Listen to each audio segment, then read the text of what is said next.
ঢাকার দক্ষিণ অংশের নাগরিক সেবা আজ থমকে আছে, কারণ নগর ভবনের সামনে অবস্থান নিয়ে আছেন মেয়র নির্বাচিত ইশরাক হোসেন। তিনি শপথ নেননি, দায়িত্ব বুঝে নেননি, তবুও চলছে কার্যক্রমের দাবি।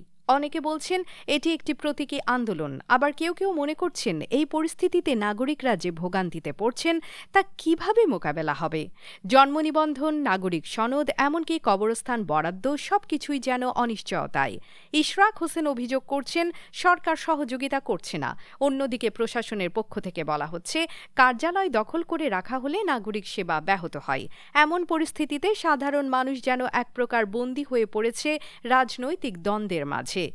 আন্দোলন চলমান আছে। আন্দোলন আজকে ৩৫ দিন সম্ভবত, যেহেতু মেয়ের ১৪ তারিখ থেকে আন্দোলনটা শুরু। আন্দোলন চলমান আছে, আন্দোলন চলছে, আন্দোলন চলে থাকবে, আন্দোলন এটা থাকবে যে পর্যন্ত ইশরাক সাহেবকে শপথ পাঠ না করানো হবে। আন্দোলন চলমান থাকবে। এখন আন্দোলন এটা চলমান আছে। শপথ পাঠ কী কারণে করানো এটা আসিফ মাহবুব ভালো বলতে পারবে, যেহেতু সর্বোচ্চ আদালত এটা রায় দিয়ে দিছে। উনি শপথটা দিলেই এই আন্দোলন উদ্ধ হইব। রাজনীতি হবে, মতপার্থক্য থাকবে, তাই স্বাভাবিক। কিন্তু নাগরিকদের মৌলিক সেবা থমকে গেলে প্রশ্ন ওঠে, এটি কি সঠিক পন্থা? সাধারণ মানুষের প্রত্যাশা যেন দ্রুত একটা শান্তিপূর্ণ সমাধান আসে, কারণ বৃষ্টির দিনে অসুস্থতা আর কাগজপত্র নিয়ে ভোগান্তি মানুষ আর নিতে পারছে না। তবে ইশরাকের সমর্থকদের মতে এটাই জনগণের অধিকারের লড়াই।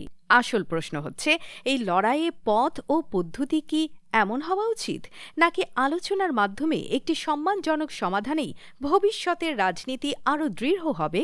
নেতারা আসবেন, যাবেন, কিন্তু নগরের নাগরিকদের সমস্যা থেকে যাবে যদি সেটা সমাধানের পথে না এগোয়।